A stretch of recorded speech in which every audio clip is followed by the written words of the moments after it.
Oi, como é que você vai? Tudo bem? A paz do Senhor Jesus Cristo. Meu nome é Presbítero Tiago, eu sou aqui da Igreja Evangélica Congregacional do Largo do Tanque e hoje eu vou compartilhar uma lição da Escola Bíblica Dominical com você. Nós vamos estudar a lição desta revista aqui, Sentimentos que Aprisionam a Alma, da Central Gospel, e a lição Depressão, Melancolia da Alma. Ao falar de depressão, muitas pessoas confundem o que é depressão. Muitas pessoas pensam que pelo fato de algum conhecido, às vezes algum familiar, estar muito triste com determinada situação, ele está com depressão. E não é bem por aí. Existem alguns tipos de depressão, que vamos falar hoje no decorrer desta aula, mas não é apenas a tristeza profunda. A tristeza profunda pode ser um fato, pode ser um sinal de depressão ou não. E o intuito desta lição é o quê? É aprender um pouco mais sobre, para poder ajudar nossos conhecidos, nossos familiares, ou às vezes até mesmo nós, para identificar se a gente está com esse quadro depressivo ou não em nossa vida, tá bom? E aí, fazendo um pequeno estudo, uma pesquisa rápida na internet, foi possível identificar que 20% da população mundial sofre com quadros de depressão. 20% da população mundial. E só no Brasil, no nosso país, 12 milhões de pessoas têm essa doença. Segundo a Organização Mundial da Saúde, o Brasil é o país da América Latina com o maior número de pessoas deprimidas, tá? É muito triste isso. E o que então é a depressão? Ela pode ser confundida também com melancolia da alma. Melancolia é aquela pessoa que tem um profundo abatimento. A pessoa está desencantada com a vida. A pessoa ela se torna de um jeito que ela fica desencantada, ela não vê mais graça nas coisas. É uma tristeza então profunda, a falta de prazer na vida. Você chama a pessoa para fazer as coisas, ela nunca quer fazer nada, ela quer então ficar isolada. É como se a vida dessa pessoa passasse a ser tudo preto e branco. Quando ela acorda, ela não consegue ver a beleza de um dia como este. Como o dia hoje acordou bonito, você vê o céu azul, o sol, os pássaros cantando, que maravilha! Mas a pessoa, quando ela está nesse quadro depressivo, a vida dela se torna preto e branco. Tudo ela vê preto e branco, ela não consegue ver alegria nem nada, o time dela é campeão e ela não consegue ficar feliz. Ela é abençoada, às vezes, no emprego, mas não consegue, nada se alegra, porque tudo perde o sentido. E como então perceber se a pessoa está com depressão? Aí eu coloquei alguns sinais. Aqui, quando você percebe que a pessoa está com uma tristeza profunda ou melancolia, ela está muito triste. Quando ela tem uma visão negativa da vida, nada vai dar certo, para aquela pessoa nada dá certo, ela está com a visão negativa. Ou o desejo de morte. A pessoa fala que não quer comer porque ela quer morrer. Ela não vê sentido na vida mais. A perda da esperança. Ela tem uma baixa autoestima. Para ela não é bonita, para ela não está bem. Quadro depressivo.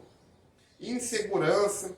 A pessoa, quando está muito ansiosa com alguma coisa, quando ela busca o isolamento, ela quer ficar só no quarto dela, ela não quer falar com ninguém, ela não quer ver mais ninguém, ela não quer se relacionar mais com ninguém. E a perda do controle emocional. Isso aí são os primeiros sintomas. E às vezes nós conhecemos alguém que está assim.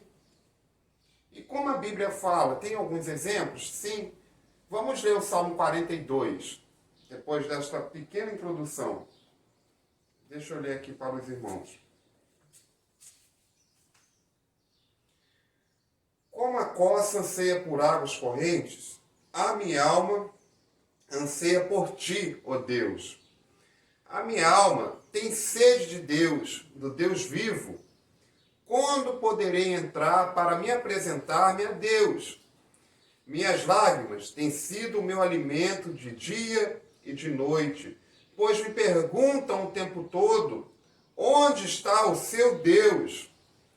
Quando me lembro destas coisas, choro angustiado, pois costumava ir com a multidão, conduzindo a procissão à casa de Deus, com cantos de alegria e de ação de graças entre a multidão que festejava. Por que você está assim tão triste, ó minha alma? Por que você está assim tão perturbada dentro de mim? Ponha sua esperança em Deus, pois ainda o louvarei. Ele é o meu Salvador, o meu Deus. A minha alma está profundamente triste, por isso de ti me lembro, desde a terra do Jordão, das alturas do Hermon, desde o monte Mizar. Abismo chama abismo, ao rugir das tuas cachoeiras, todas as tuas ondas e vergalhões se abatem sobre mim. Conceda-me, ó Senhor, o seu fiel amor de dia, de noite esteja comigo, e sua canção é minha oração, ao Deus que me dá vida. Direi a Deus, minha rocha, por que te esqueceste de mim? Por que devo sair vagando e planteando, oprimido pelo inimigo? Até os meus ossos sofrem agonia mortal. Quando os meus adversários zombam de mim, perguntando-me, onde está o seu Deus? Por que você está assim tão triste, ó minha alma? Por que você está assim tão perturbado dentro de mim? Ponha sua esperança em Deus, pois ainda o louvarei. Ele é o meu Salvador, o Deus meu. Então, meu querido irmão, aqui no Salmo 42, nós lemos do 1 ao 11. Nós vemos que o salmista, ele está abatido. Ele se coloca, por que minha alma está tão triste? Aqui nós vemos que quando ele estava oprimido pelos seus adversários, ele se coloca como uma pessoa triste. Quando perguntam, onde está o seu Deus? E ele veio e fala, por que está batido, minha alma? Por que está deste jeito? Nós vemos um quadro também de depressão, um quadro depressivo com esse salmista. E aí, você se pergunta, homens de Deus também passam por depressão? Eu já vi muitas pessoas falando que não. Não, que se depressão é porque a pessoa está afastada de Deus. E não é bem por aí. Não é bem por aí. Existem dois quadros de depressão, que é a depressão psicológica e a depressão estrutural e orgânica. A depressão psicológica é aquela que deve ser tratada com auxílio de psicólogos, terapeutas, psicanalistas. E tem também a depressão estrutural e orgânica, que é aquela que vai ser tratada com o auxílio de psiquiatras, neurologistas. Eles vão usar algum tipo de medicamento no tratamento dos doentes. E nós, como servos de Deus, nós em determinados momentos também podemos ficar felizes, ficar tristes. E às vezes essa tristeza, se não cuidarmos, se não vigiarmos, ela pode sim se desencadear num quadro depressivo, ok? Porque o que causa então a depressão? Eu enumerei alguns fatores, aqui de acordo com a revista que eu já citei no começo da aula. O desequilíbrio na produção dos neurotransmissores que são responsáveis pela pela sensação de bem-estar.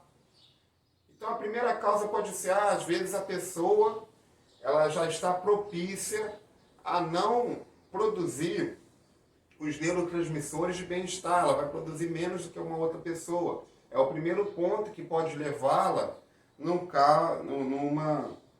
fator depressivo. Tem um fator também de cunho psicológico.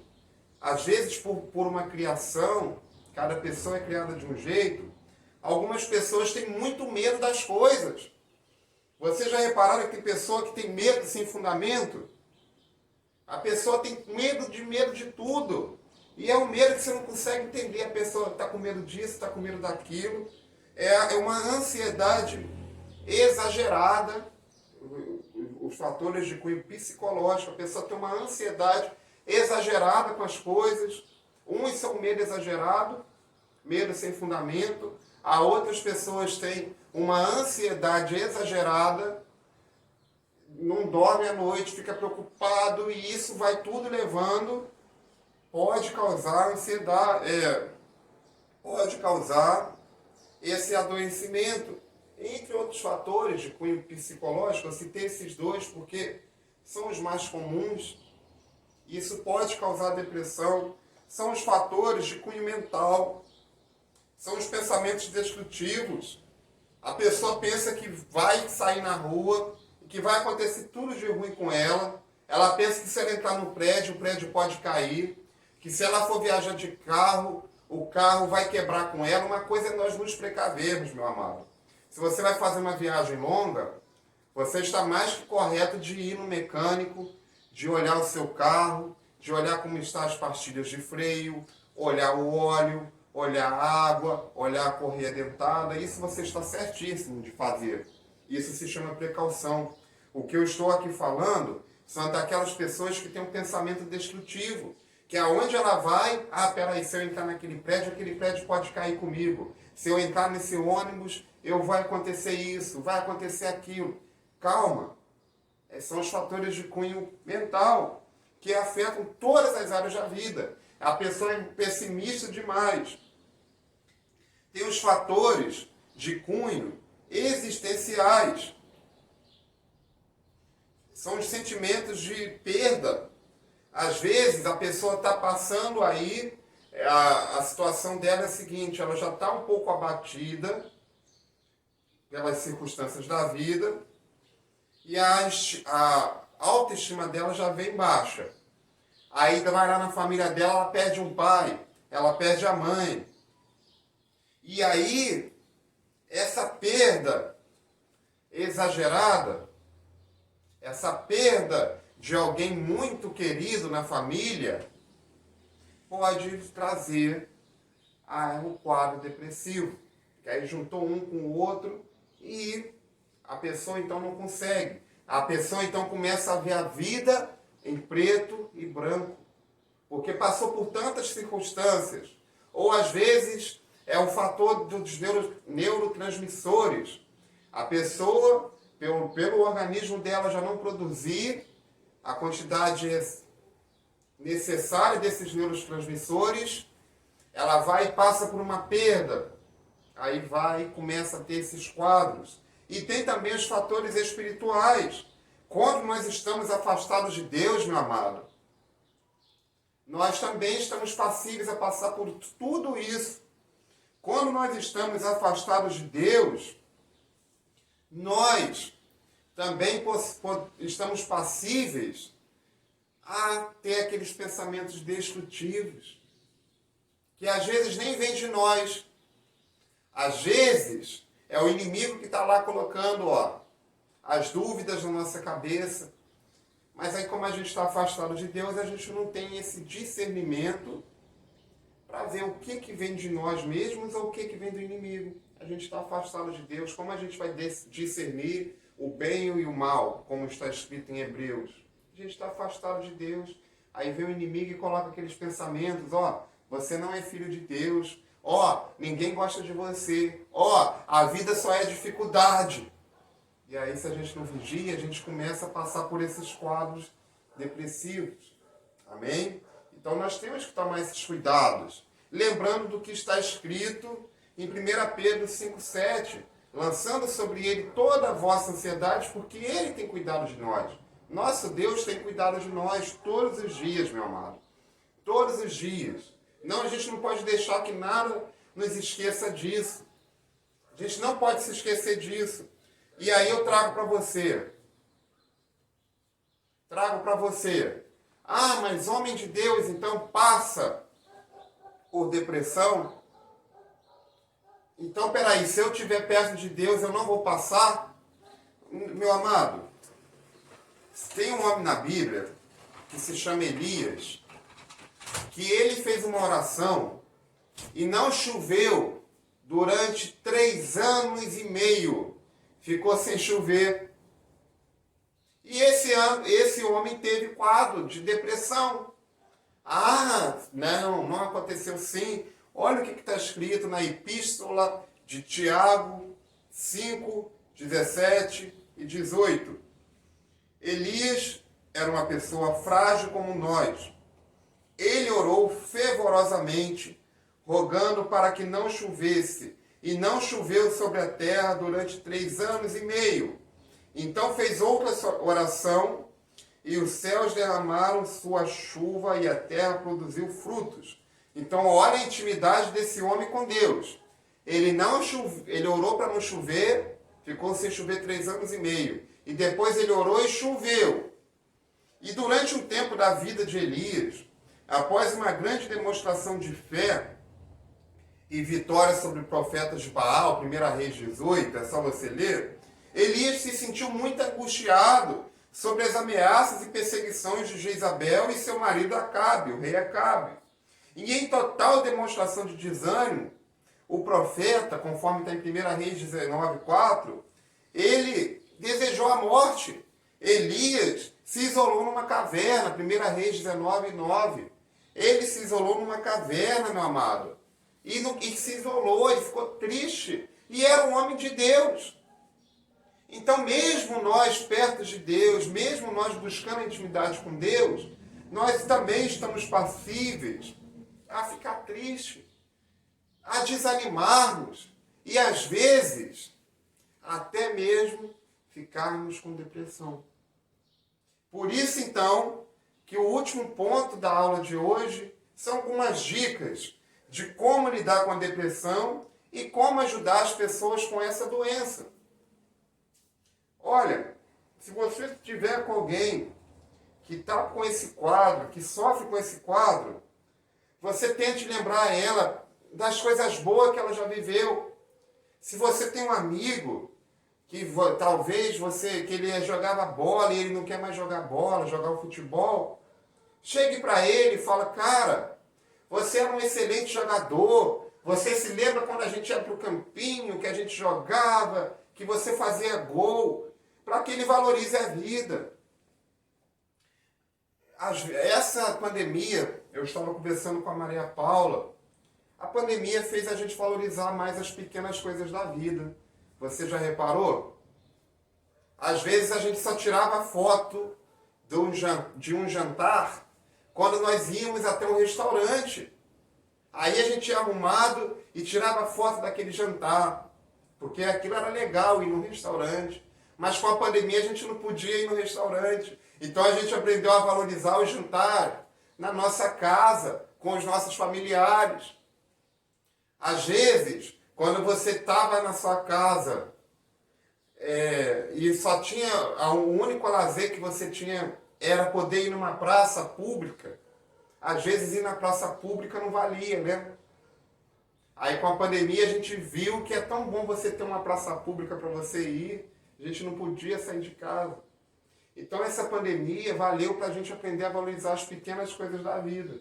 E a pessoa quando está no quadro depressivo, meu amado, ela não consegue valorizar nada. Então é importante você, que é amigo, chegar para ela e falar, valoriza. Vamos voltar a praticar exercícios físicos. Vamos jogar o futebol. Incentiva essa pessoa a sair da casa dela para correr. Vamos praticar uma corrida. Vamos fazer isso. Porque o exercício físico produz no corpo uma sensação de bem-estar. Você sabia disso? Que quando você está se exercitando, às vezes você chega no trabalho cansado, mas você faz uma pequena caminhada, te dá aquela sensação, poxa, valeu a pena essa caminhada, como me fez bem. Ou então você acorda mais cedo e você faz aquela caminhada. É difícil às vezes sair da cama, mas quando você faz aquela caminhada, isso produz uma sensação de bem-estar. Incentive essa pessoa a ter uma alimentação saudável, tá? Mostre para ela casos de pessoas que venceram a depressão, que às vezes a pessoa vai estar falando com você e ela vai falar assim, eu estou feliz hoje, mas depois me dá aquela tristeza e volta tudo ao normal. Vem uma tristeza, eu não sei de onde. Aí você mostra para ela que não é assim, que ela vai vencer, que tem muitas pessoas que venceram esse quadro. E principalmente, incentive essa pessoa a desenvolver uma vida com Deus. Se ela for cristã, fale para ela, vamos orar junto, vamos buscar mais de Deus, leia a palavra com ela, vá até ela, pregue para ela, você e ela. E se ela não for cristã, fale que existe alguém que a ama profundamente, que é Jesus Cristo e que entregou a sua vida por todos nós. Como eu falei, todos nós estamos passíveis a viver por isso. Mas nós temos a certeza que mesmo se nós passarmos por esse momento, nós não estamos sozinhos, porque Cristo Jesus está conosco e com Ele nós somos mais que vencedores. Então eu convido a você que feche seus olhos aí e vamos orar entregando a Deus essa lição. Pai amado, Pai querido, muito obrigado, Deus, por esta aula. Muito obrigado, Pai, porque o Senhor nos permitiu aprender mais sobre esse mal, sobre essa doença que muitas pessoas têm afligindo em todo o mundo, Pai. Então, Pai, pedimos que o Senhor nos capacite para poder lidar, para poder incentivar as pessoas a se alegrarem, para poder conversar com essas pessoas e, principalmente, poder levar o Seu Evangelho a todas elas, Pai. Pai, pedimos ao Senhor que o Senhor, Pai, nos abençoe poderosamente nesta semana que se inicia, em tudo que fizermos, Pai. Podemos estar guardados e seguindo a Tua direção. Assim nós oramos em nome de Jesus. Amém.